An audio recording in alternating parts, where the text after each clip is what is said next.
And like you was talking about the cigarette in his backpack, they will jump on that in a minute just so they can get, like, you know, the money for the tickets. You know what I'm saying? Yeah, but if there's a somebody's guy in personal school rights threatening being me, violated, blase, I'm going on to the office, tell this guy about it, and they put me off for 2 years. You know what I'm saying? And just now getting back to me on the sexual harassment charge. Now I think I'm not stupid. You know what I'm saying? I might not have their degrees. You know what I'm saying? I might not have a badge, but I think broken cigarette, sexual harassment. Yeah, let's see. I think the sexual harassment charge should be looked into before the broken cigarette in the backpack. what's your name anyway? Brandy. I'm Lamar.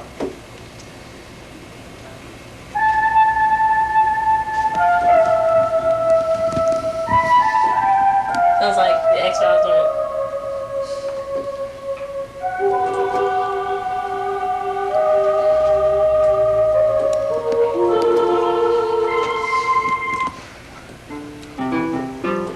Oh, guitar. I ain't gonna have no social security, so I guess I'm just gonna rock in one of those old folky homes, you know? Cause there ain't gonna be no money there. No, they.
A lot of struggles with kids having in school now, so people don't want to listen to us. They don't want to understand. They don't want to take the time and understand kids, and that's where a lot of the problems go on. They treat us like we're nothing, whatever. They're so highly above us.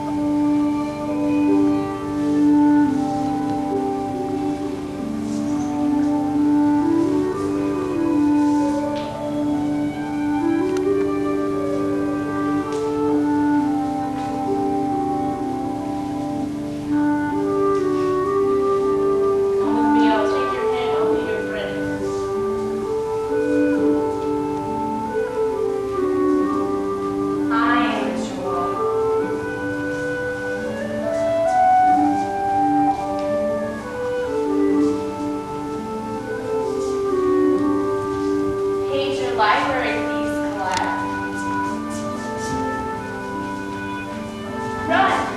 Run!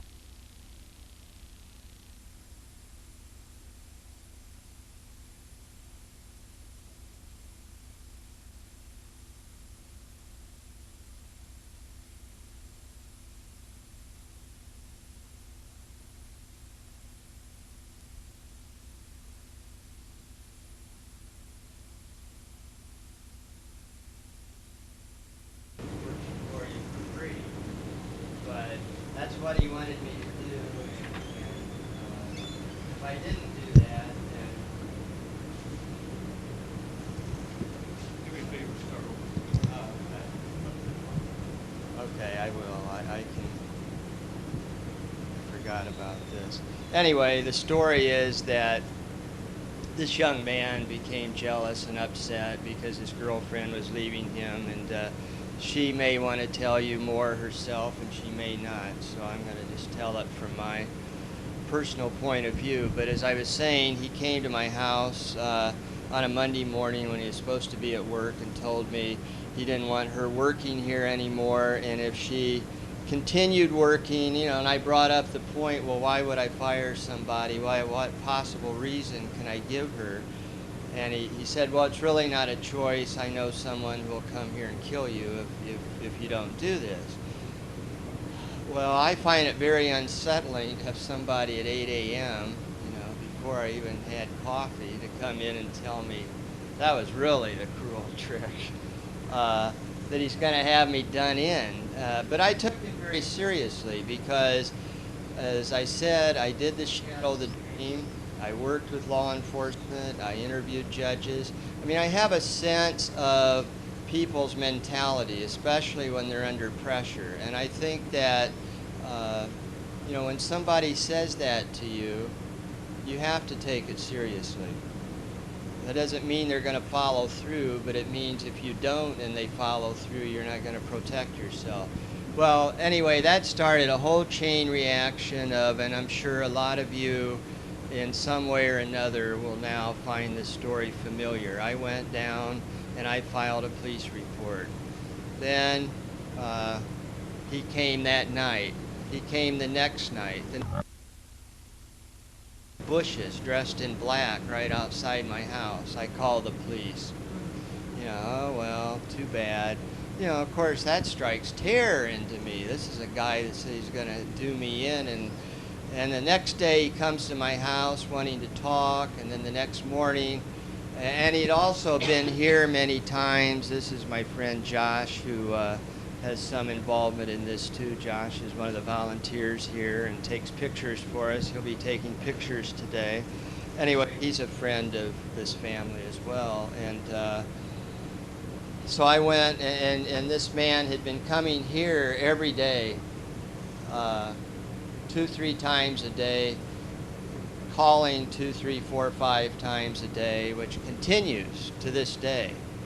To this day. He'll call today, I guarantee you. He's in Texas now, but anyway, I filed a restraining order, and that night he was here at the Loft. My friend J.W. in the control room gave him a copy of the restraining order, said stay away. This was at least the 5th time we had asked him. And the first 2 or 3 times very nicely, just stay away. We don't have anything to do with this, work it out. Then 10 minutes later, I'm walking my dog in a park and he's stalking me, driving back and forth. Half hour later, he's back here at the Loft. Then the next day, and again I'm summarizing this, but the next day, Mandy is now at the women's shelter. So we went to get her this particular night because we had a show. We do lots of music shows here in the evening, and we went to pick her up because we needed her help at night. And we were just pulling in this back parking lot, and this guy just, you know, he has an uncanny ability to just pop up from out of nowhere. Sure enough, I turn around and there he is. Well, he started talking to her, and I decided it was a safe environment. There were people there. There's a big cement fence. So I thought, well, this is safe, wall, because he was behind the wall. So they talked a while, and he started yelling at her, and then J.W. saw this, and he was walking by, and he told this man, call him Jay, he told Jay, you know, leave, get out of here. Guy runs to his car, backs up. This is Wilt Street right back here. It's a one-way street. He throws it in reverse. Now, J.W. is just standing out in the street, you know, and the guy's squealing tires. It's like out of one of the chase scenes in a movie. And then he throws it in forward gear and actually tries to run over the man and hits him in the leg and throws him in the air. And luckily, he was not seriously injured. But the point is, this is a felony, this is hit and run, this is attempted murder. It took an hour for the police to even come. We had to call 3 times before they even sent somebody. And then and this I know you can all relate to, the cop who was actually sympathetic. I mean, I wish the law was different and stuff, but he was actually blaming Mandy for this guy's behavior. And here she is in the women's shelter. So I think, and it goes on, but as I said, the calls continue. He's made more threats. She's now out of the women's shelter, but I tell this story because I think I can really have some empathy. I know the frustration, especially with this justice system. It has almost contempt for victims.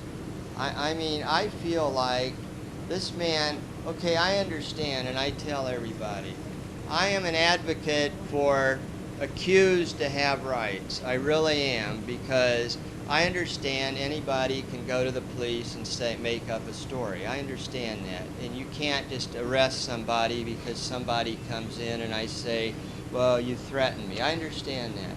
But after 10, 15, 20 calls, repeated trips, the prosecutor's office, the victim's assistance, and on and on and on, and continued threats, that seems to me to warrant an investigation. Isn't that what police are for? They investigate. And to my knowledge, this guy's never even had 1 minute of questioning. And he ran the man over. So I told Stephanie, it's almost like, in a sense, fate that I got picked on so that I could share this with all of you. Now, fortunately, I'm here, but I will tell you, for many, many days, I really wondered if I was even going to be here for this show today. I mean, when people threaten you, it's very scary, because what can you do? And if you don't have police protection and restraining orders and things like that, I can't see whether they're worth anything. I mean, really.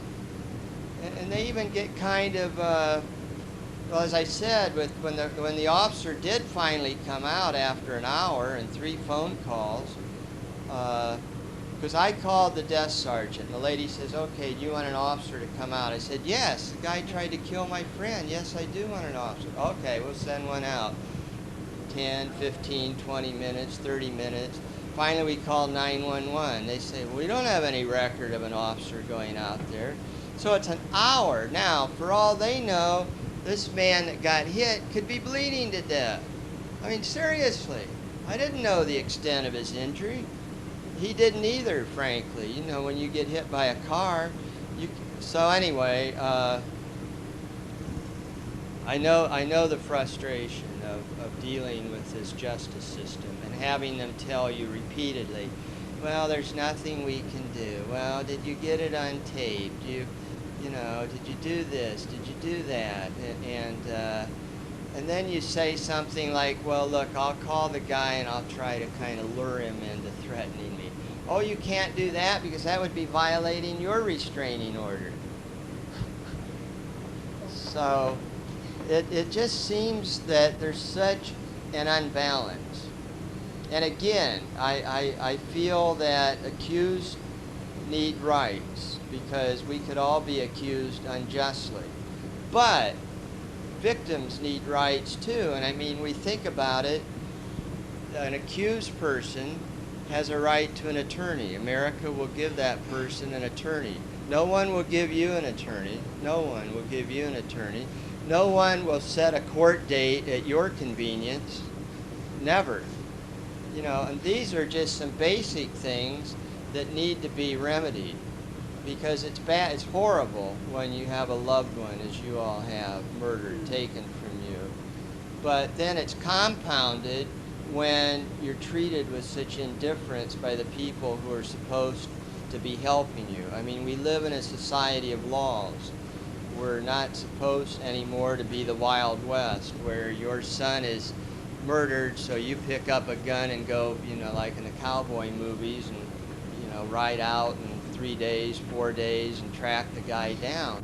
Somebody else is supposed to do that, and then have laws and everything else, and it goes on and on and on and on and this man is still calling here, as I said, still making threats. He just did yesterday. And there's absolutely nothing to do about it. It's just amazing. Just amazing. So, as I said, as soon as Stephanie gets back, we'll go ahead and at least, and we could even start now if you like to go around and say your name or whatever you're comfortable with. Yes. I just had a question, and that is, and I had a picture to Stephanie also. You apparently are going to interview people with regard to their cases. What do you do if you have a strong feeling about where the problem lay? How are you protected legally? As long as you say it's my opinion, this is true. If you come out flat and say, I think they did it, is that slander? How are you protected on an interview like this when you are actually, That's a you good. feel something is true and then you state it? That's a good question. Not being a lawyer, I can't really. Does anybody else have a Cannot mention names. See, like even in my story, notice I hesitated to actually say the guy's name. Well, I feel, I'm not sure if this is true, but I think that you are sure that you say, it's my opinion. I think this is true, it's my opinion, this is true. Well, certainly, yeah, that would. And then they can come back, so that's your opinion, you have a right to your opinion. Absolutely. I'm not certain. Absolutely. But again, it's just one more example of how things are slanted Well, against. I just feel that our situation is involved in politics. And more people that we have talked with feel that our situation, yes, did deal with a political policy in the town. Well, I think that, yeah, saying, in my opinion, I think if she says, I feel, or I believe, in my opinion, I think we should say.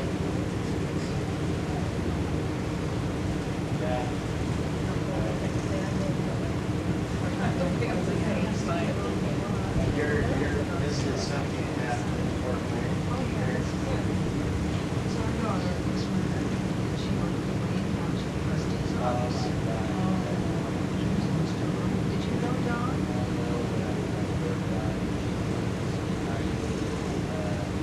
She got the most jobs. That one. She's only been there 3 weeks.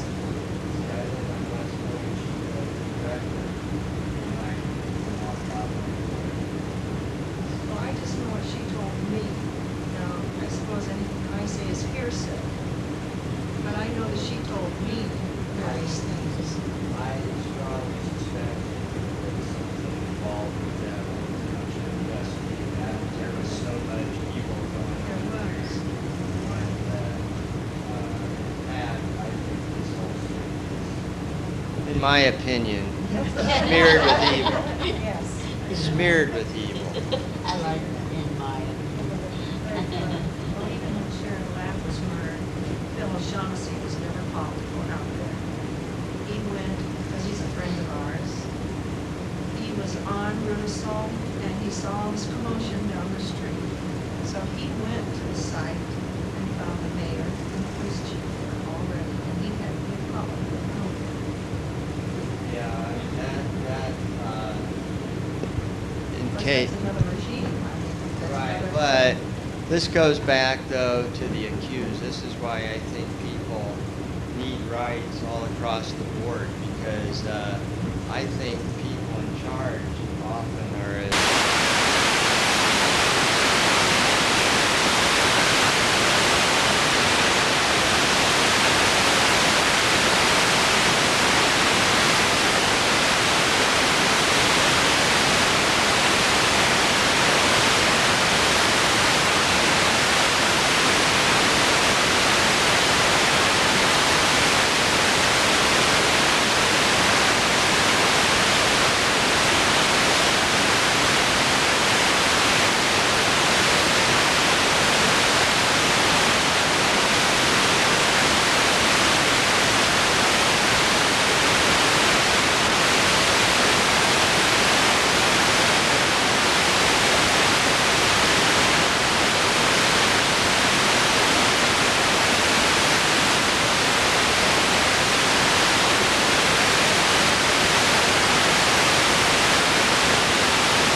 I'll just come back. I really want to, given that, apologize for the one thing I really disturbs me about the loft being upstairs, and it's not indifference on our part.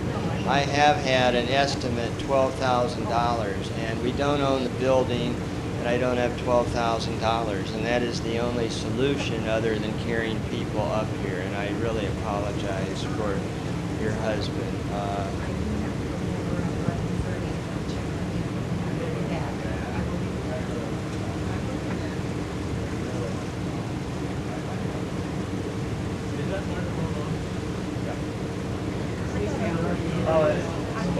Yeah, it's not a PA microphone. This is just for our recording. So. Are you recording this, that are being said now? Uh-huh. Who are you? Yeah. Just so you know, yeah, we are recording now.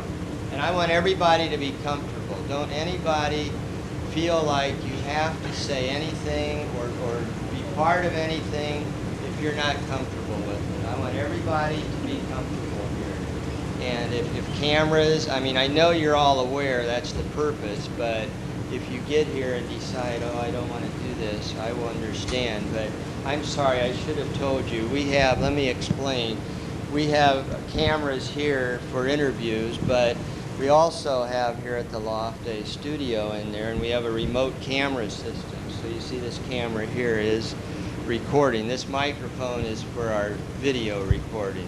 We unfortunately do not have a PA system here, and it's something else that we need badly. So in terms of hearing each other, we're just going to have to move close together and talk. We can turn some of these fans off because but then you're going to get hot.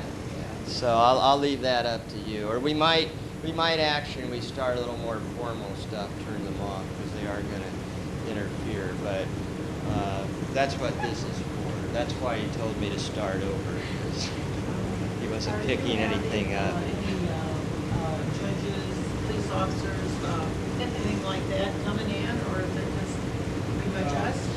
No, it's pretty much us until 5 o'clock. We're going to have some lunch and then do some interviews and then a dinner. And then at 6 o'clock, we're going to have a panel discussion. And Pat Smallwood put a panel together, but I was unable to contact her to find the names. Now, people I invited couldn't do it, but she said that she has 3 people, and I know one is from her office, victim's assistance, one is from the prosecutor's office, and I hope another one is a police officer. So we will have some people who have knowledge, so to speak, of victim laws. But so that's kind of the game plan for us. And again, I just thank all of you for coming. We want to make this the most positive experience we can for you. And we can conduct these interviews any way that you're most comfortable with.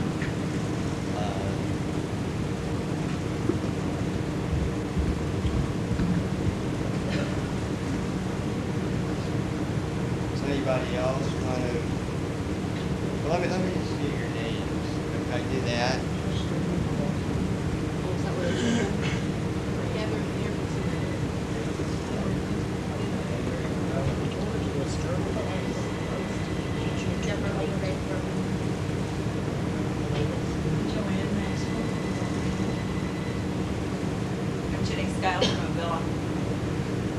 And I'm Karen Smith from Cherubusco, with my mother, Judy Gardy, in Mobile.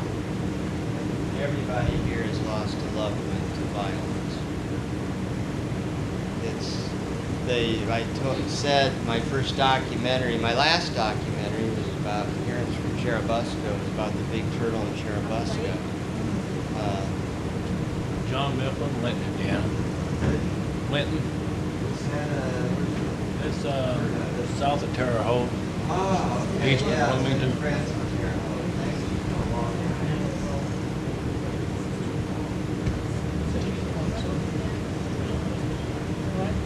Priscilla from Bern, Indiana.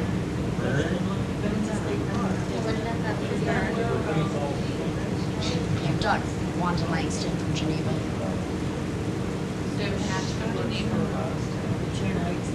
Daniel Hatch. Trace Hutzel, Fort Wayne. Rollins, Fort Wayne. Betty Jane Barron, Fort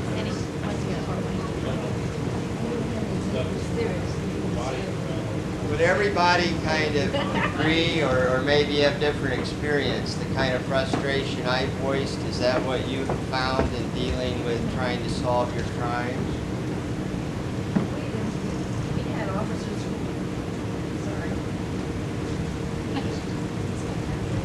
We had officers that came out and talked to us finally that were very conscious of the burden we were going through. And I can't complain about that. I do feel that the detectives followed up on everything that they had a line on, but in spite of having a reward, we've never had any more information come in. I also feel that one of the detectives told us that it was a contract job. And I could go into that a little bit later, but you know, they were very sympathetic to us, the state officers, state police, and the city detectives. I think they were both Christian men at the time they came to tell us about this. But by that time, we already knew about it because that's the way Fort Wayne works. So, What about Leah? Yeah, I think, I mean, people that I have, authorities I've gone to with this story I've been telling, have been sympathetic and caring. It's just that their hands are tied. They say, I'm sorry, you know, I really know what you're going through, I can understand that, but there's nothing I can do. And that's somewhere there's a flaw here. But certainly it helps at least if the people assigned to the case are sensitive to your suffering. But I think in your case, in my opinion, there's a agenda done. I remember that very well because I follow things like that, and also because she practically was my neighbor. Yeah, Sean was killed July 5th, 1994. I don't know how it was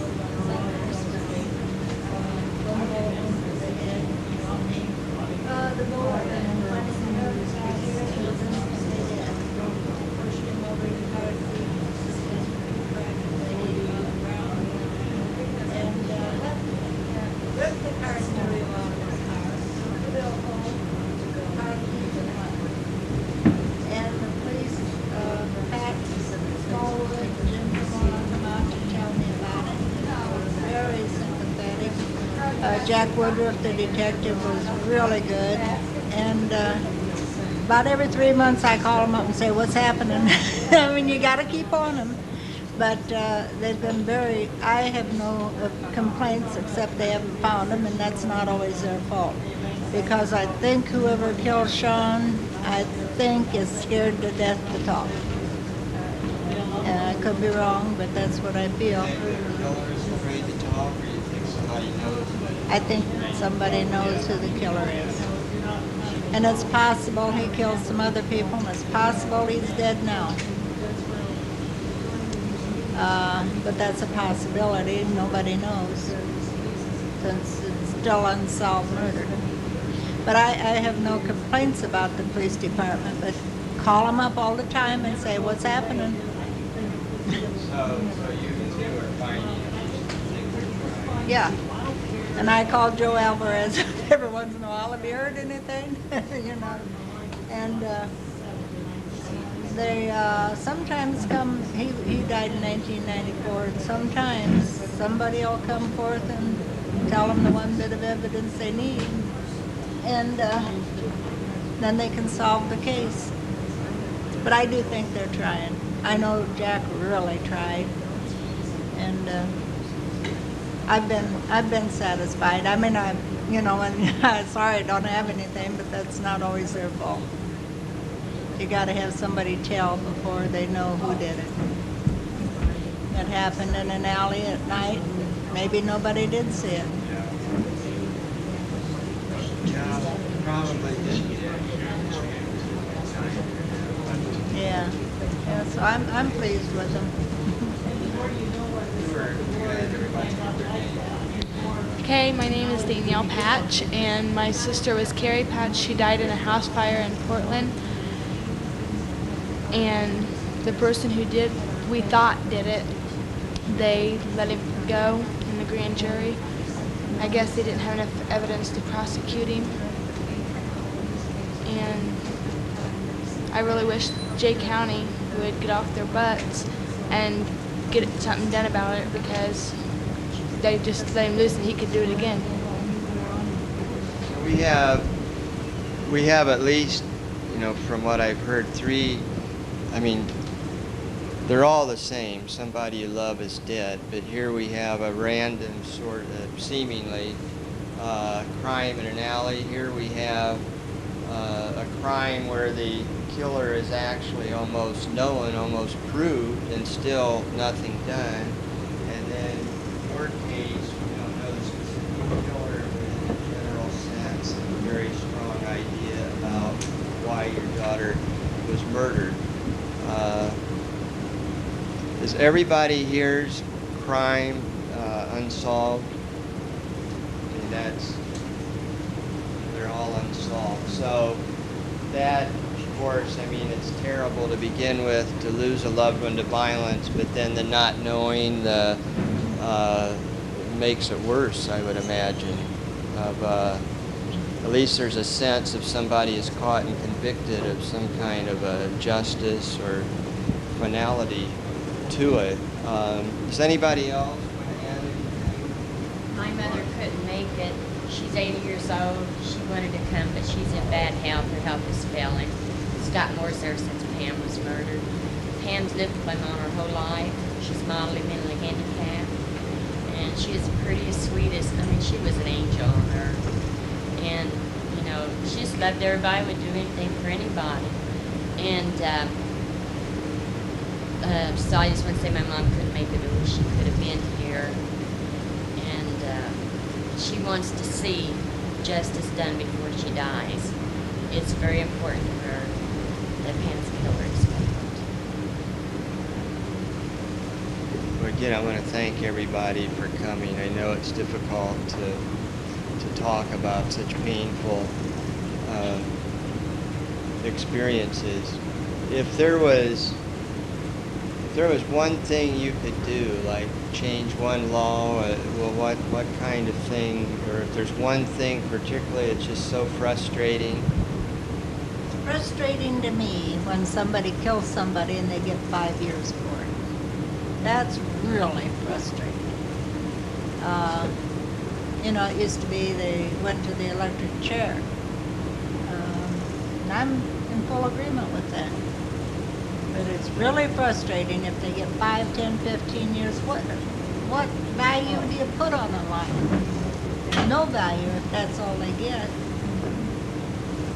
It seems like more and more there's this plea bargaining thing where sentences get way reduced, and as you say, the value in a human life. I mean, you can just read the paper and see the wildly uneven approach to justice this country has. I mean, I've seen people, you know, practically for stealing a couple dollars get 5 years. And then you'll see people kill, like you just said, and there's something wildly inconsistent there. I mean, I understand each case can have circumstances that vary, but my gosh, stealing is never as bad as killing somebody, I don't think.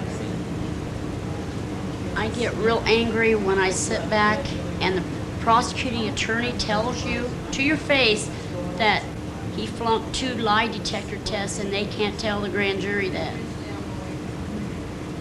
That's really, really upsetting. Yeah, I think there's an example, you know, we've talked about accused need rights, but I think there's a perfect example of where that right is flip-flopped. I mean, you flunk a lie detector, people that are making judgment at least should know that. You know, if they want to say, well, that's not a factor, but they should at least know that. Yeah, they suppress so much evidence on technicalities and ridiculous reasons, and that's got to be so hurtful to know. I mean, that's practically an admission of guilt. See, that's the same way when they done the rape kit on my daughter. They didn't give the grand jury the results of that rape kit. It's not fair. No, it's not. That should have been told. Absolutely. Why wasn't it told? What reason did they give? Not admissible to a grand jury. That's what we were told. That's baffling, because a grand jury, I thought, was supposed to be a body of people that gather evidence, but look at evidence, and then they decide on that evidence whether there's enough to indict. I mean, they don't make a judgment saying they're guilty. They just say there's enough evidence to take them to trial. Is that right? Right. So there's no reason that I could see. You know, the detectives and the FBI, they won't tell us anything. They won't tell anybody anything. They've only let out information because newspapers are going to sue them if they don't, you know, like unseal documents and things they've got on the suspects. But they won't tell us anything at all. We don't know if they, the suspects, whether they have any real evidence or, you know, we don't even know what they've got. If they're close, we just don't know anything. Why? I mean, why do you think that is? What possible reason? I think the reason is they don't want, and they've told us this, that they don't want any information about what happened to get out through the town. We live in a small town. They would get around, and that way, if somebody mentions something that hadn't been in the paper or nobody else knew, then they would know that that person was involved in it.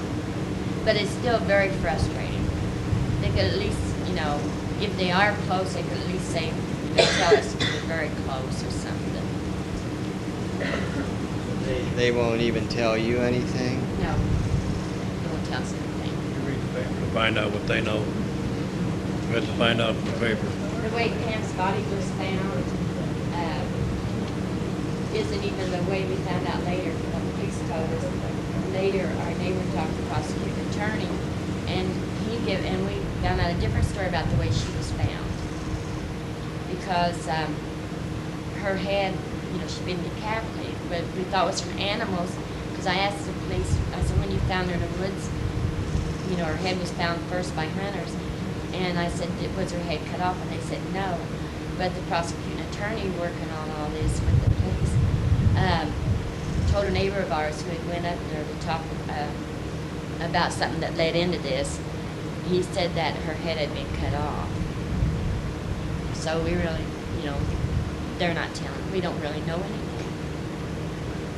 Nor do we know whether the 4 other women that are missing, 2 have been found and 2 haven't. And we don't know whether those cases are connected or not, or if there's one person involved. There are even family members that we have that are suspects in the case. And the year before Pam was abducted on the birthday of another woman, who had been murdered a year before, and she was mildly mentally handicapped. So they're putting those 2 together, you know, and the same people that were suspects then are suspects for Pam.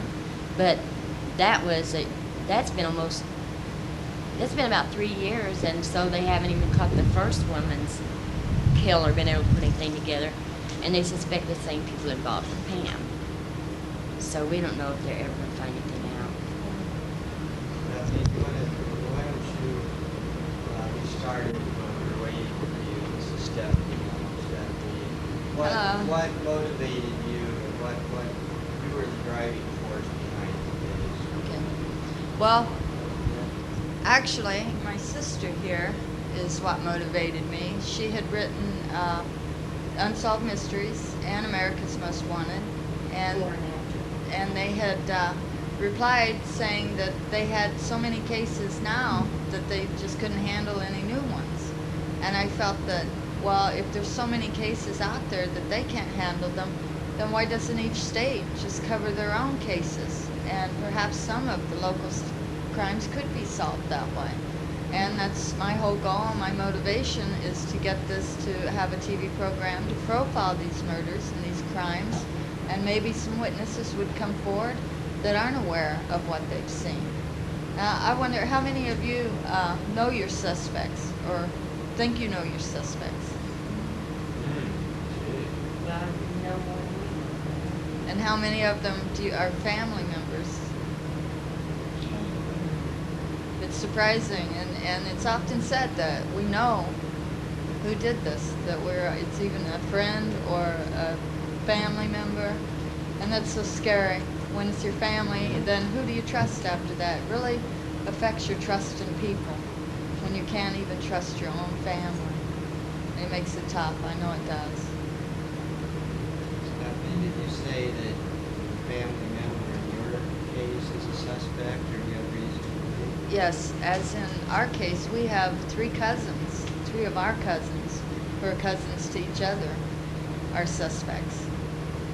And they may all three be involved in all the murders, or they may individually be involved in separate murders of the 5 women. But all three of them are very prime suspects for all 5 women. They can link it to the first 2 murders when we broke Pam and also Pam, because they're both mentally handicapped, and they both knew the same people. Does anybody have anything in particular, questions on their minds about their cases? Of course, we can't answer any personal questions, but you know, we are having a session later, and if you have questions that you might want to be prepared with or to formulate beforehand before we have the law officials here.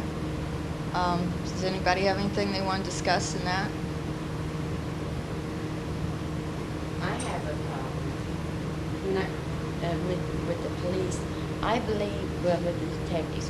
America's Most Wanted and Unsolved Mysteries both returned my call to begin with after I sent stuff in. But they wanted to talk to the detectives. And once they talked to the detectives, I was sent a thing saying they couldn't do it. And I think maybe the detectives didn't want them on there. I don't know. How many of you have written other programs? Anybody contacted it? And what was your reply? Terry, would you take this? Sure. We wrote many different shows and we received no reply. None. No reply. No reply. None. America's Most Wanted, Sally, Montel. We were thinking that psychic that's on Montel all the time. Sylvia Brown. We tried to. I just wrote her a letter for all of us. And Dorothy Allison. Oh no, it was Dorothy Allison. I just wrote her a letter explaining to her that there were several families here in the Fort Wayne area and in Indiana, and I've asked her if she could possibly come here and try to help some of us. And we're waiting for a reply, so we'll keep our fingers crossed. Sylvia Brown has $400. That's the only reply I got. That $400 for a half hour, and it has to be paid up front, and she talks to you on the telephone. Or you can get. The police, would she charge anybody then? Yeah. I'll do it for 200. So if she works with the police, she'd still charge that money. Who was the woman that came out and told Mom, was it the woman that came out and told Mom that Pam's body was in a dump and we would never find it? The first night Pam was missing, we was racing against time because Search and Rescue had a psychic they worked with that told us Pam was in a freezer and we had to find her, and she was seeing railroad tracks. And we was out all night frantically searching because they said she was suffocating. And we was told that more than once by more than one person. Didn't you guys fly someone in? Didn't Mom fly a psychic Yeah. in? To fly a psychic in. And who was sometimes this? she's right on the money and sometimes she's Who was just she? completely wrong. She, it was the one Search and Rescue worked with. But she was, I think from Indiana, but further away from Indianapolis. I don't know how far. I can't think where it was. But like she could tell them right where somebody was. And at the same, another time, they could ask her about a person they were searching for, and she would say, she's alive, you know. And she wasn't. They already knew she was dead. They just wanted to see how accurate she was. And how many others have reached contacted psychics? We called the ones like there was a few that was advertised on TV. I called those too. My daughter's purse was never found, and she had a diary inside that purse. And one psychic told me it was in a wooden area within 1.5 miles from her home. But we couldn't find it. How many had to search for a long time on your own? Any of these? Did you have to go out searching? Was For evidence? What are you talking no, for the body. Oh, no, we found out. Did any of these what's the longest any of these had to wait for her body to be found at this point?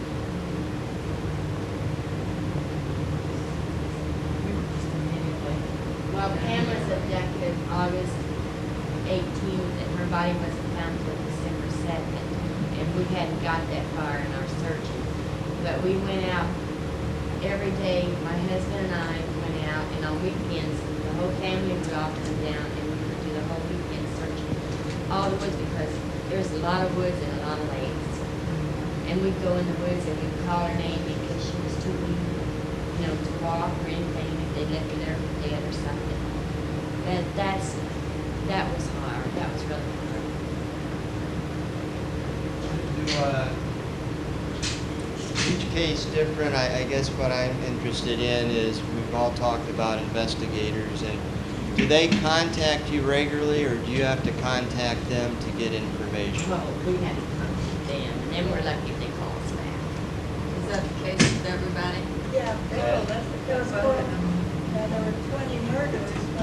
When the year Sean was killed, 1994, there was 38 or 39 murders. Sean was number 20. And the police were just overwhelmed with, there probably weren't enough detectives in Allen County to find them, you know. But,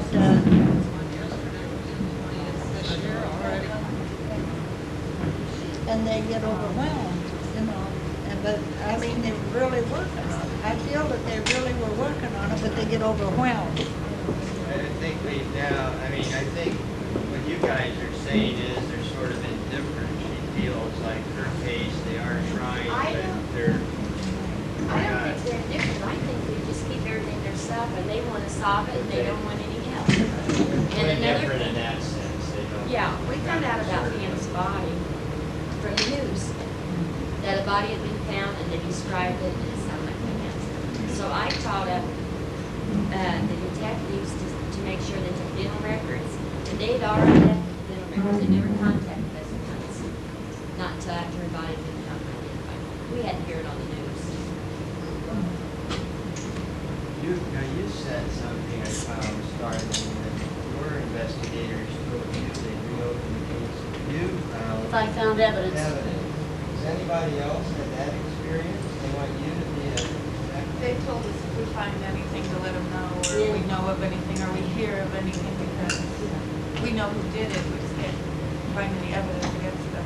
Yeah, and I've had a phone call from this person that they think that did kill Carrie, and the prosecutor says, well, if it would have been anybody else that he told other than you, we could do something with it. And this person laughed about it on the telephone. Oh, I have a story to tell. The first night of the search, and they was down in front of my mom's where they started out, and a guy had moved in across the street right after my mom and sister had moved in. It was about the same time, and he was a suspect in the murder a year before of the other mom living handicapped woman. He was a suspect in that murder.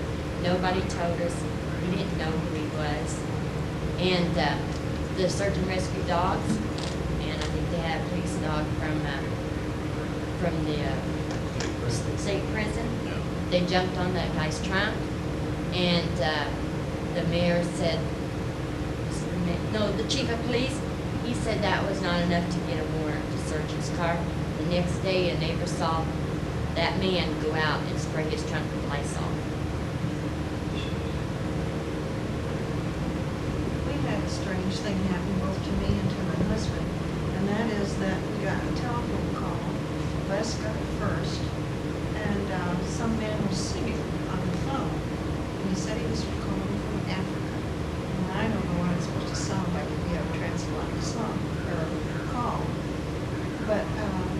told me about it then after the fellow had went out. It was a song about losing a daughter. And I thought somebody was just a crank trying to pull that on the rest. Well, then, a week or more later, I got a call. And it was the same person apparently saying he was calling from Africa. And told me about Dawn. But, that's been 8 years ago. And we're getting older. Mine doesn't just hang on to all this stuff anymore. So some of it gets away from me. But I thought that was so awfully strange. And the man who shared the apartment downstairs, his apartment was in the back of the house, while I was in front. He was from out of the country, I don't know, some other nationality. And he would not stay in the house that night. He didn't hear a thing he said, but he would not, his religion, they would not permit him to live in the house when the murder had taken place. His apartment was totally separated. But I know, just so eerie to think that somebody. Yes. But he didn't hear a thing. And another strange thing, and I've always had this on my mind, Dawn was such an animal. And she had 4 cats at the time. And it wasn't robbery or anything. Because she had money on the dresser top and so on. But it's always stuck in my mind that somebody threatened her that if maybe the sound was not going to murder all her cats. I know my daughter, I know that she would just have gone on anything he said. Yes, it's funny because she loved her animals so much. She was a different kind of individual. She was had a lot of moxie and those things were strange. And we also had a psychic, and that was a suggestion by Phil Shaughnessy, because he used this lady in another case, and apparently they were able to reconcile things there. But with us, she wanted some money, and she wanted a picture of Dawn, and she wanted some other personal property of Dawn, so she could sense or whatever they do. And she came from Chicago. And the officers were skeptical about all of this, but they sat in on it, and they gave her certain information downtown. And then they came out to our house. And this was at the same time when Galen Bowker and their daughter was lost. Bowker's, they sensed that Bowker's didn't have funds behind them to pay any money this lady did. She came down with her brother. But we gave her, I think it was around $400 or $500 to start working on this case. But we didn't hear anything, we didn't hear anything. And finally, I got a telephone call because her car had broken down, and so she was really in straits about getting her car fixed so she could go back to Fort Wayne. And that was just another plea that we should send her some more money. So that's the last we heard from her. So I don't believe in this too readily myself. I do not believe on a religious basis about using the psychic, and I probably would never be part of it either. I just don't think the Lord wants us to take that ever. It's when we really don't need it. Well, I really think in your case, yeah, sure. About that. In the belief in psychics and the crossover with religion, if you remember back when Jesus was around and he had his disciples and there were prophets and things, it was believed that God chose to work through these people, and that is what I hold personally, is that there are a lot of false prophets out there, but I do believe that God needs people here on this earth to do his work for him, and some of these people actually have been chosen to be his voice and his tool here on earth. And I agree there are a lot of frauds out there. There are a lot of them. And a smart person, the way to avoid a fraud is avoid a generalizer. If they tell you anything that's general that can apply to anybody, they're not real. And if they have to ask you too many questions, they're not real. I would like to bring the focus back up front here because I have a few things that I'd like to say, and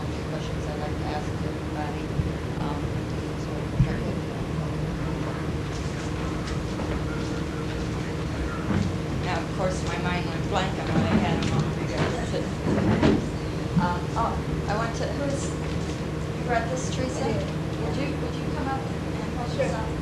I want to show everybody, this is from the 1997 victims meeting, the memorial. You can't hear me? No. No, we can't. Can't hear me? Okay. This is from the 1997 memorial meeting. And is everybody familiar with that? Candlelight. Did they have that candlelight vigil? Are you aware of it? And is it held the same time every year? Pretty close in April. Is everybody here then familiar with Patricia Smallwood? Yeah? Yes. You know Patricia Smallwood? No. No? Oh, no, okay. Okay, I'm sorry, you can't hear me back here, I'll speak up. Okay. I know who she is. Okay. If you have any questions pertaining your cases or anything like that, or legal questions, you should call Patricia Smallwood, and she may help you with that as far as legal advice goes on your cases. And she also holds the candlelight vigil. So if anybody's interested, in being contacted and making sure, I will try to let you know. But in case I don't, then you can get a hold of Patricia, and she will be sure and let you know when the vigil is going to be. Has everybody in here filled out an information sheet for me? Yeah. I'm sorry. Is this your? This is my sister. Oh, okay. So the information sheet that I have would be. Okay. Okay, good. And everybody else? I'm sorry. Hi. I'm Stephanie, and you're? Betty Barron. Betty Barron. Oh, okay. Okay. I know the name. Oh, hi. Nice to meet you. Okay then, and everybody's filled out a sheet, and everybody's, you've had the petitions, everybody's got petitions. Okay. Now who has pictures? Who brought pictures? Okay. Can we do something here and get some shots? I think we'll just lay this down.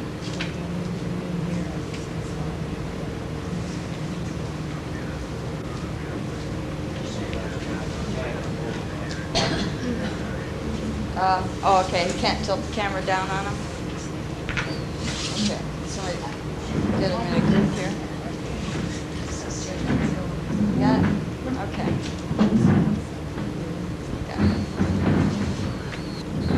Now, who's, okay.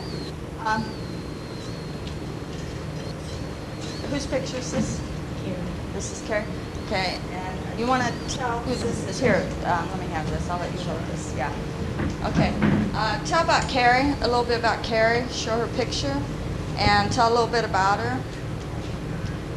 She was 17 years old when she was murdered.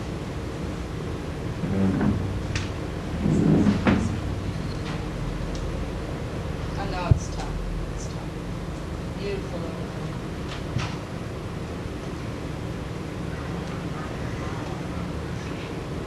Want to move on, Wanda? Yeah.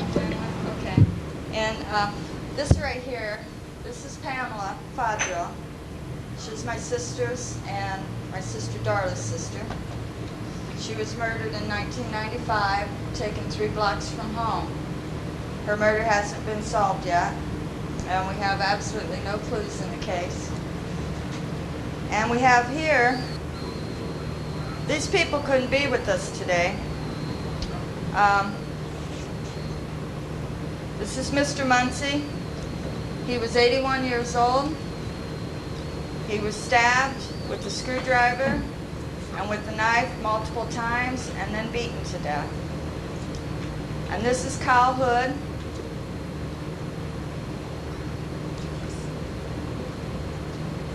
And I'm sorry, I don't have the details on his murder. And this is,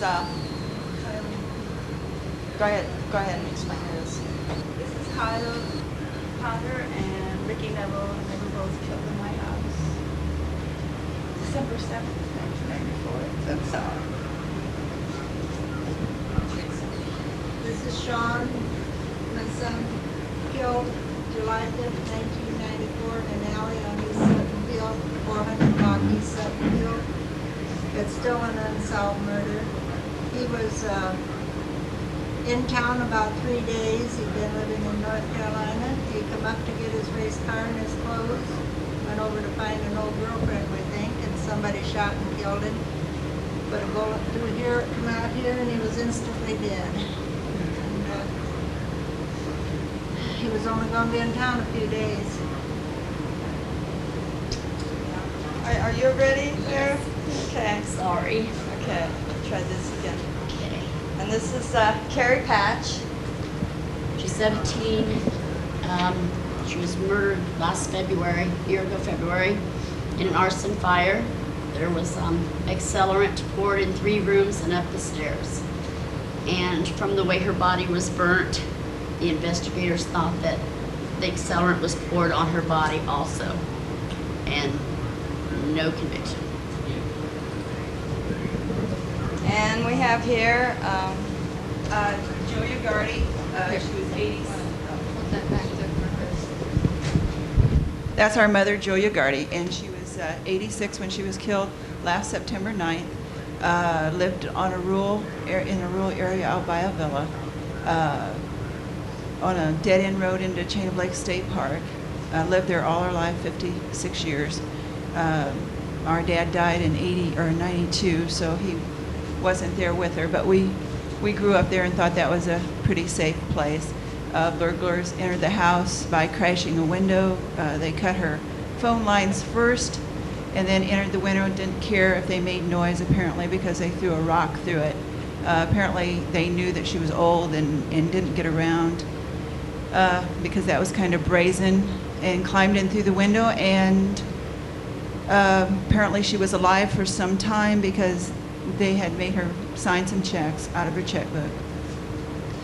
But unlike the rest of you, and I praise God every day, my mother was not brutally murdered, she was murdered. They suffocated her with a pillow, and according to all accounts, she was laying as if asleep. It was a senseless murder in the fact that she couldn't do anything. She had pneumonia, touches of it, so she wouldn't have been able to fight them off. So it was really a senseless thing like that. And then apparently they killed her at some point and then just tore the house completely apart. They didn't rip anything up or anything. They just systematically took everything out of drawers looking for something that she didn't have.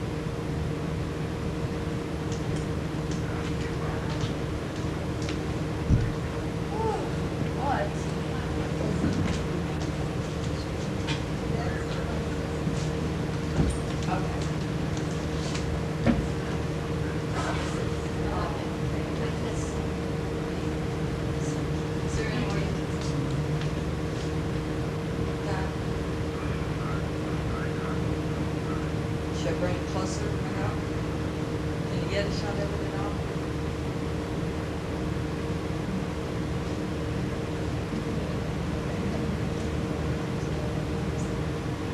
Get it?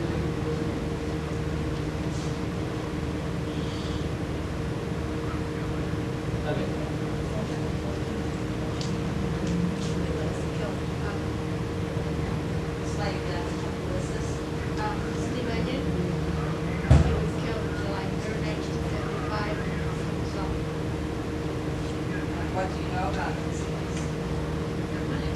About suspects?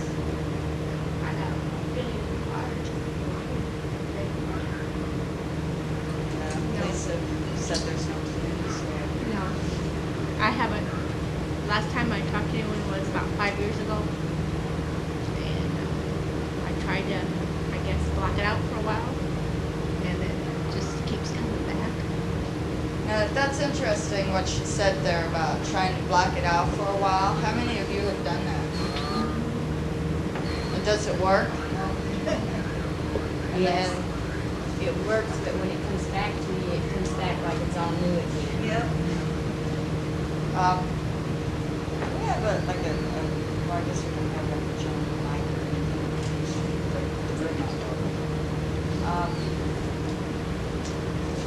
And what are your other experiences, those of you that have tried that? Teresa, you said you've tried to block it out.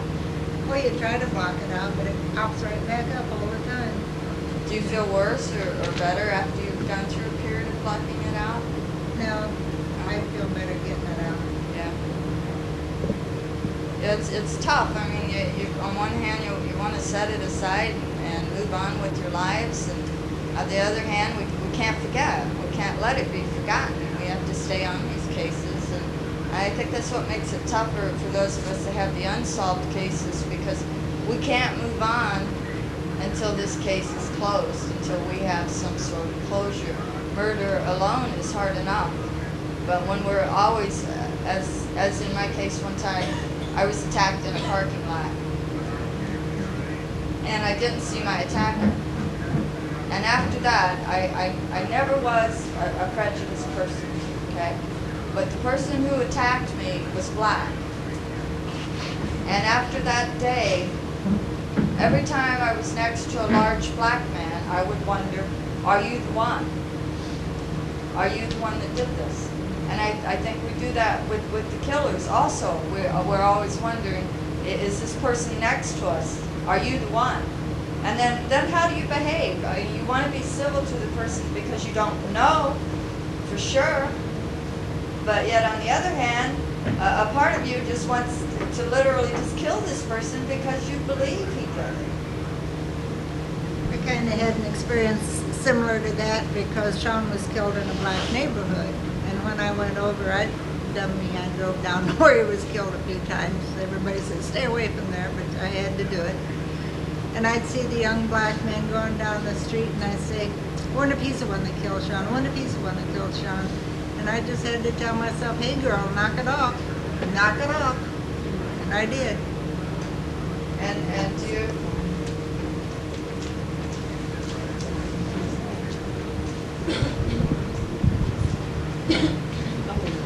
Yeah, I just wanted to say that my mom was like 86 years old, and she did everything right. You know, so many times people are raped. Like at Myers a while back, a lady was raped, forced in her car and raped. That we're supposed to be on the lookout, be aware all the time of our surroundings and everything's going on.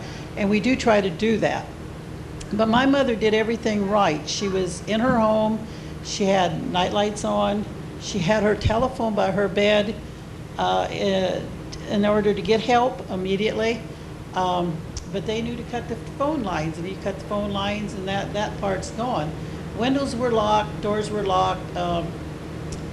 And so I just don't know how, you know, and kids were in and out. We've got a large family. There's like 106 of us. And many of them live right there within 3, 4, 5 minutes of her home. And so we did everything right. She had lived in the house for 55, 56 years of her life, and she felt safe there. And it was in a country. You knew all your neighbors and everything. So I don't know how we protect ourselves. You know, and it really put the scare in a lot of older ladies who are living alone. I don't know if they picked her up because she was old, maybe rich. She didn't have anything in the house. They took her wedding rings for her 50th wedding anniversary. My dad and mom, when they were first married, were not able to buy the rings, so he bought them a set for her 50th wedding anniversary, and she probably had a family ring on too. And they stole those things right off of her fingers. But she did everything right. You know, they tell you to lock your doors, lock your windows, keep your lights on, let people check on you and everything. She did everything right. They broke a back window. They went around behind, threw a rock through the window, and just climbed through it.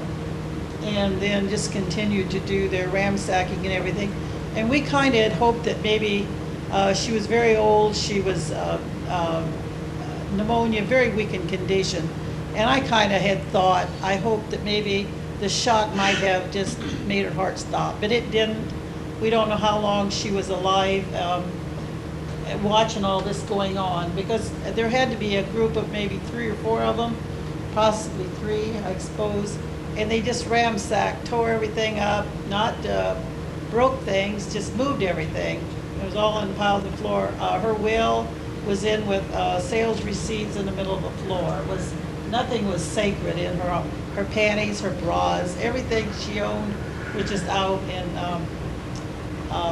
but you know, I don't know how you protect yourself. I don't know what to tell these people who say, you know, I'm really scared, I'm afraid to stay alone. I don't know what to tell them. I could have took my dog. I have a big dog. I kept trying to give him to her, but that wouldn't help. But I don't know what else. I don't know what to have told her to have protected herself. And I guess while I got this in my hand, I feel like if the police would just tell us something. My sister is the liaison between the family, and they do tell her a few things they did, but I guess they don't have any clues, and so they're just putting the case kind of like on hold. If we don't find anything out, I just wish that they would come up and say, hey, we got this, we got that, but they're not telling us anything as far as, you know.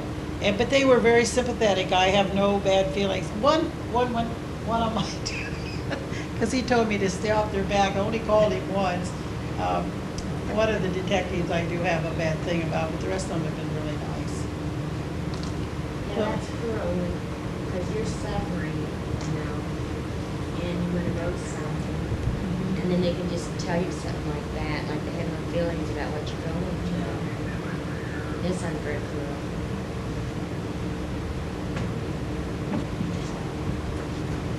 The only thing I can add to what she said is how do you protect yourself?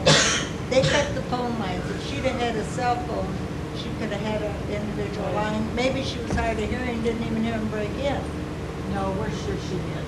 Okay, had she had a cell phone and a button, she might have hit 911.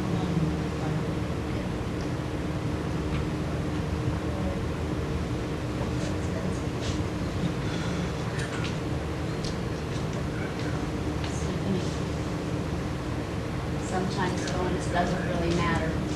Carrie called my house that morning before she was murdered. Wondered, Mommy.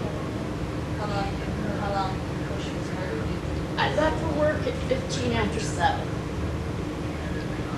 And I got home, I'm an LPN and I do home health care. I got home that morning at 9:30. So between 7:15 and 9:30, Carrie had called and wanted her mommy. Do you think that the suspects were there with her?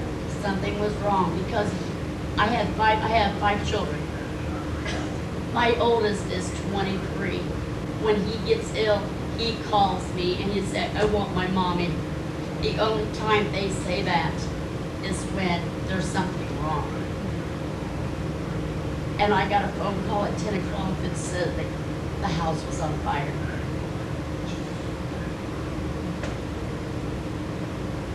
And your suspects, did you say that yours were family members? Yes, I have to deal with this man all the time.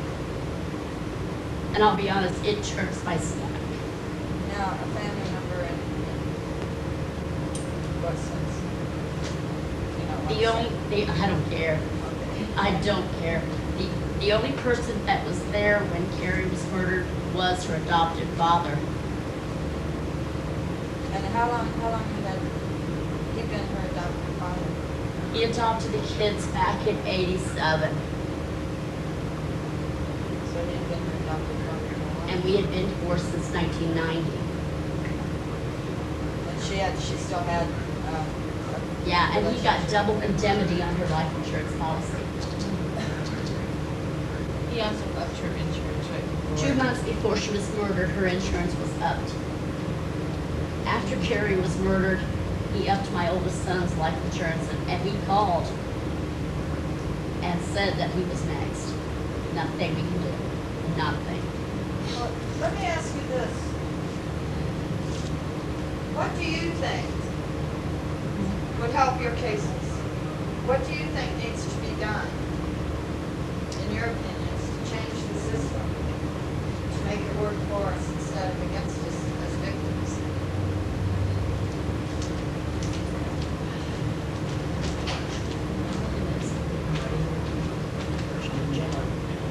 I think when they pick up a suspect, they should have a limited amount of time they have to hold them to gain some kind of evidence. I don't think they can just pick them up and say, oh, you don't have gun burns on your hand, you're free to go. or you don't have this, you're free to go. I think there should be an allotted time, like 72 hours or whatever it is, that they have to hold them so that they can gain some evidence before they go get rid of it.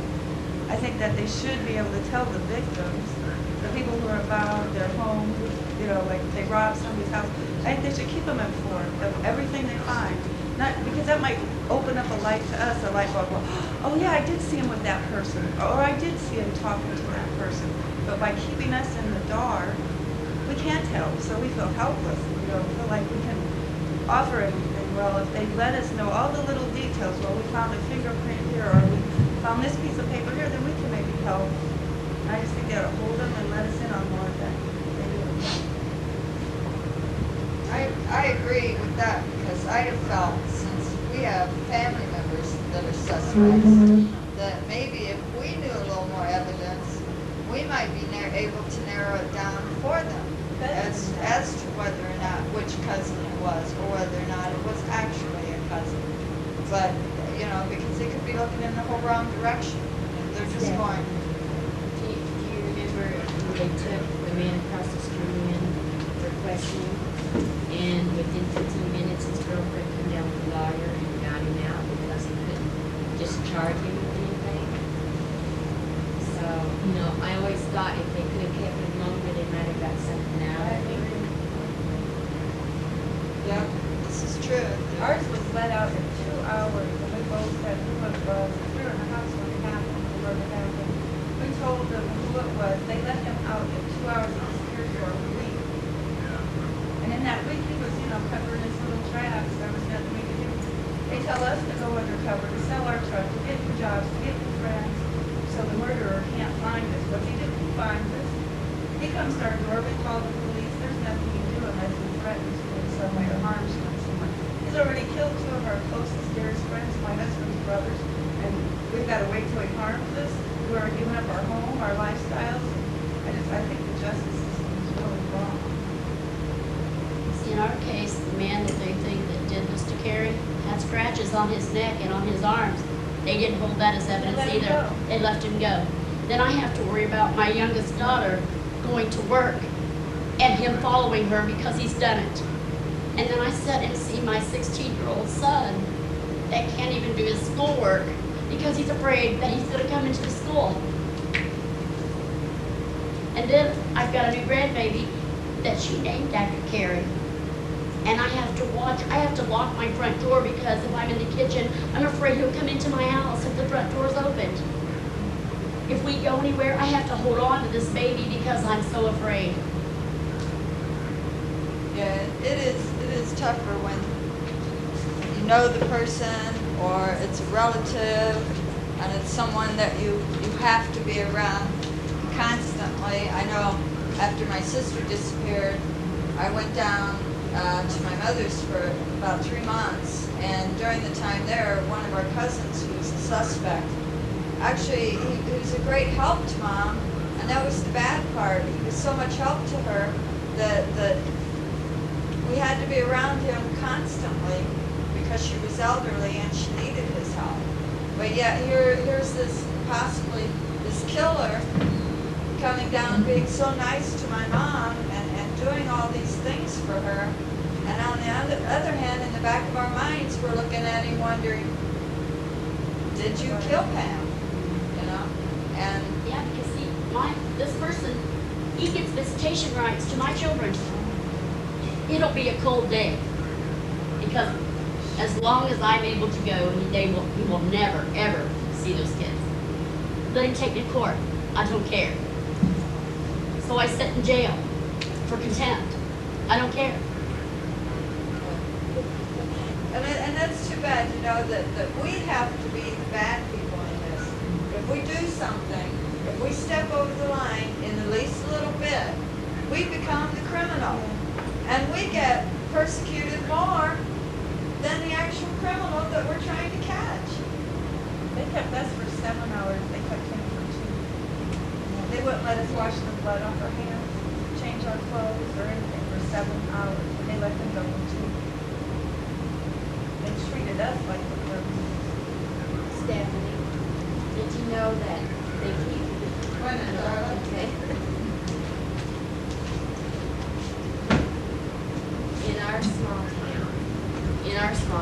library, they have a book of child molesters, and they have their names in there when they come to our town. They're supposed to, but they didn't have the names of several we found out about.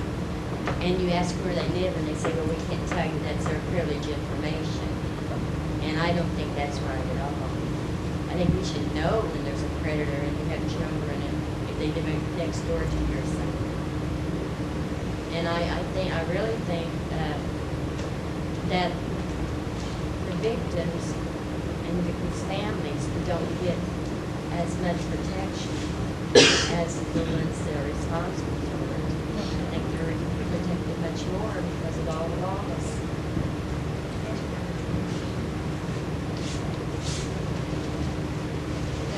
I called the detective and the assistant coroner, whatever, out to the house, and the first question I asked him was there skin under his fingernails? And they said, no, we did check for that. But the first thing I said, well, Sean had a hold of him. He'd have had skin under his fingernails because they would have had a sore neck. But they did not find any. But that's the first question I asked him. But they didn't find any.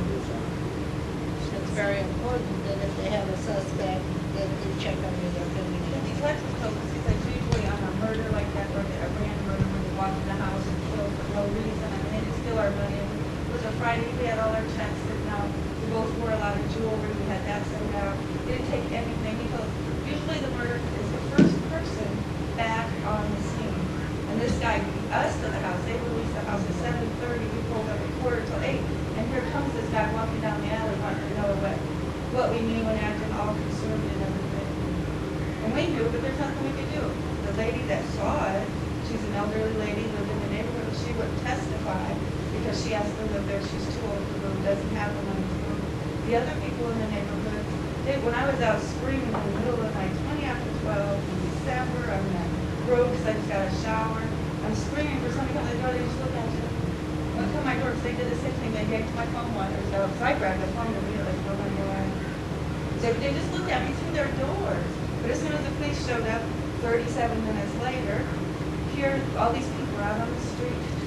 You know, would they help me? And if we could have gotten maybe medical care, one of the boys would have lived. Ricky would have lived, they shot him execution style, right through the mouth. They shot him 32 times. And we were 3 stories up. We thought it was the boys, we had 4 dogs, we were raising chows. We thought they were having a ball and chasing each other like they usually do up and down the steps. And all we heard was stuff like this. We thought it was the boys, you know, just playing. And here we come down and climb this. And when we called the police, I'm running out the street trying to get somebody. Rody come over, go. I go back in the house, see if I can poke the one that was living by applying pressure. And I go back out to see where are the police, where are they at? This one lady looked at me through the door and says, I'll call. And she said she called. And I look out in the block away, there's a police car parked. A block away parked, just sitting there. And so I'm running out there in the middle of the street, hollering at him. This is Lafayette, so it's a busy street. And finally he came and he just told me, he pushes me, he says, calm down, it can't be that bad. And it took the ambulance 19 minutes to get there. And the ambulance was like 3 blocks away from their garage. And that's how long it took them to think it was serious enough to get there. So it's really frustrating. It's really frustrating. See, we had the same problem. We went down there talking to some of the neighbors down where Randy lives. I don't want involved. It's murder. I don't want involved. Come up and apologize later, saying, I'm sorry, I couldn't help, I'm sorry, I was just so scared.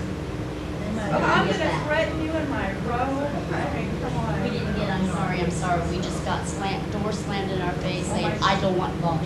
That's what we got. Well, they wouldn't even answer the doors that night. They came out a couple days later when I was cleaning up the mess. December 9th on Lafayette. And the newspaper handled it like we had no feelings. They talked to people that were drug addicts and drunks. Did they come to us? No, they never came to the victims. They never went to the people who loved them. So they had these wild stories about gangs and drugs and this and that. Things that, you know, were just so far-fetched that it hurt. It hurt us to even pick up a paper or watch news and all the lies and just, what's that called? Make it bigger than it is, you know. Yeah, exaggeration. They just made it so much TV.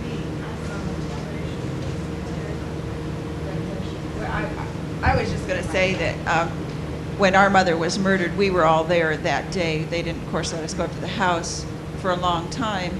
And, you know, finally when we did, they started giving us little pieces of information. And then they told us, now, if you tell any of the stuff that we've told you, we might not be able to find, you know, the people. So just keep this quiet. So we did, and we're a big family. Like she said, there's 100 and some of us. But we wanted somebody caught, so we did. But you know, at the funeral home, a day later, people were coming to us with stuff and telling us things. And we learned in the paper more than they told us that day. I don't know where it came from. I don't know what, you know, and then we're sitting there like, you know, people would ask us and we said, we can't talk about that. And then it was in the evening paper. And you just look like fools, like, why are you holding that back when everybody knows it, you know? Yeah, so that was a little amazing to me that, so some places getting out. I don't know where, I don't know how, maybe newspaper people are really, really good, but, you know, we did what they said, but I think to this day the police thought that we all told stuff, but we didn't, because there's stuff we didn't know that they knew, then came and told us.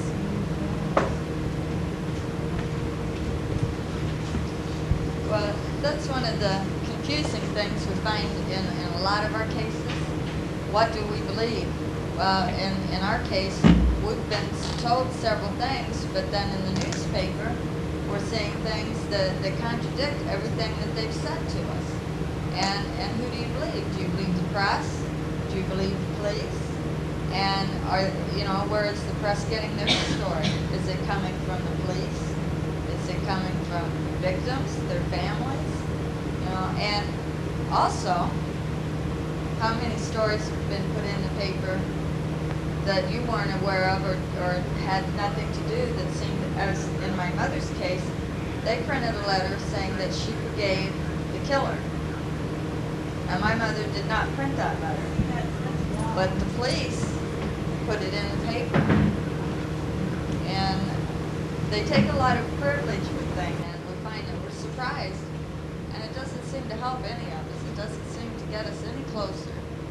You know, it's a roundabout way of trying to do it, and I think that we should be able to find a more direct approach in some of this. And even with plea bargaining, I have a problem with that, but in some cases, it's the only way they can get information. And that's sad. It's sad that we have to deal on a crime like that to convict more than one person, that we have to bargain with other people's lives, or that we have to put up rewards to have people come in and tell us what they know. To me, they're just as guilty as the person who committed the crime. Because isn't it illegal to withhold evidence? Why aren't these people prosecuted? After Sean was killed, got a couple calls from the newspaper reporters, you know, and the boys said, don't talk to him. They'll get the story all wrong. And I said, hey, I'm going to tell them exactly what happened, what I know. Sean was on drugs for 6 months. He went to Michigan and got off of drugs. He got off of them. And I'm glad that I said that right up front, so nobody come back and say later, oh, he was on drugs. He was just a punk kid.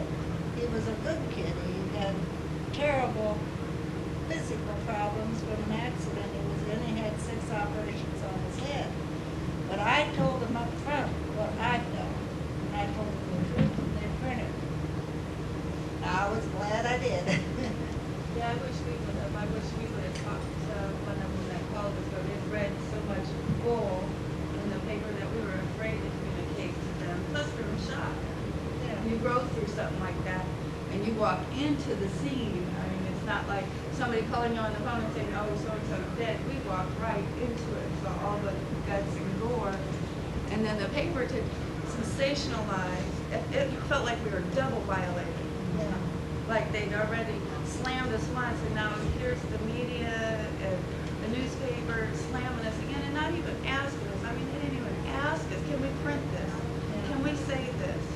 They took words from people that didn't even know us or know what our whole lifestyle with the boys was about, and just took it wherever they wanted to sell that newspaper, to bring, more viewers to their TV show. It was wrong, and it violated us. I wish we would have took the initiative, but when you're in shock, you don't take any initiative. You're trying to get over that feeling of loss. Well, I did.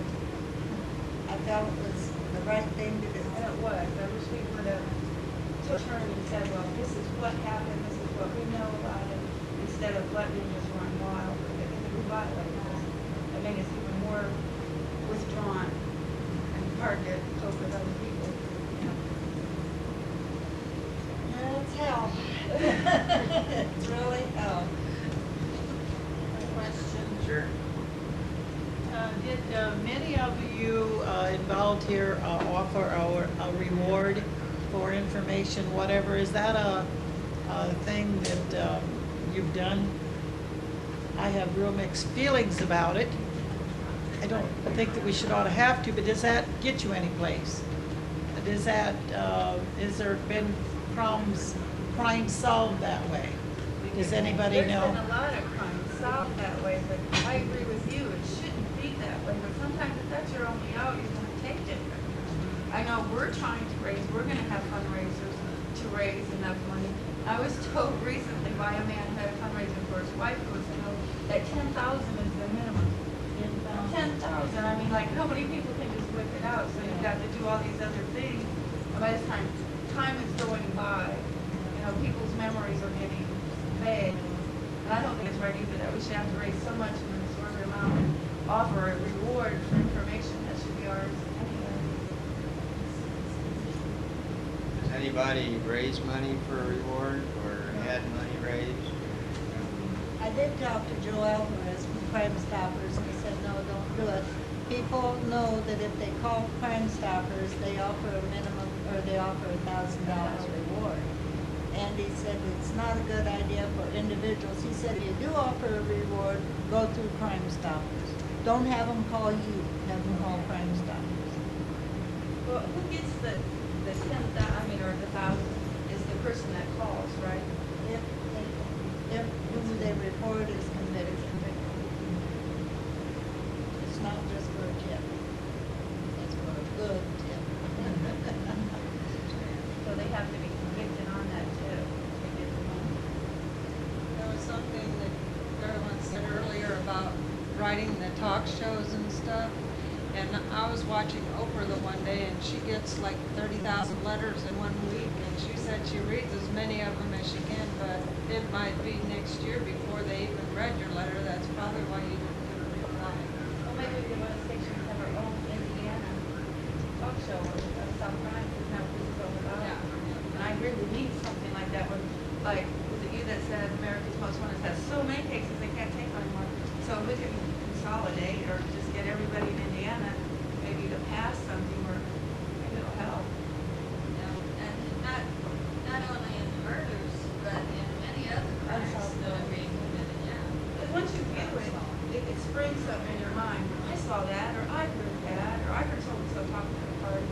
And once you see it, see faces of the reenactment, it helps. It really does. Speaking of the reenactment, was something I saw that was really effective. I think it was on one of these cop shows. This policeman stopped some couple guys, and they ended up killing him. And they left, you know. But the camera focused on that police car and on the policeman laying there. Probably it seemed like a whole minute, but that was extremely effective. Really effective. I remember that. Yeah. Okay, we're going to take a break right now. Everybody get up, stretch, and we're going to have some food. There's beans, all kinds of food brought in from Bear Creek Farms. We'll get it set up and smoke cigarettes if you have them outside. If not, just walk, stretch your legs, get some coffee. We have sodas. They're not out here, but we do have Pepsi, Dr. Pepper, Diet Pepsi, caffeine-free Pepsi, and Mountain Dew.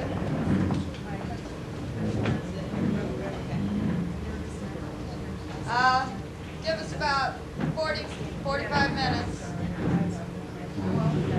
Resume.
I was over at Sunny Shake.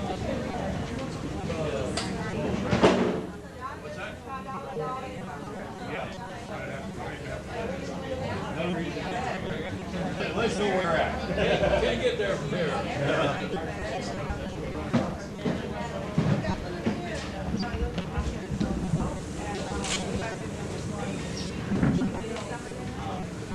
Here, let that leg go out. No, let that go out.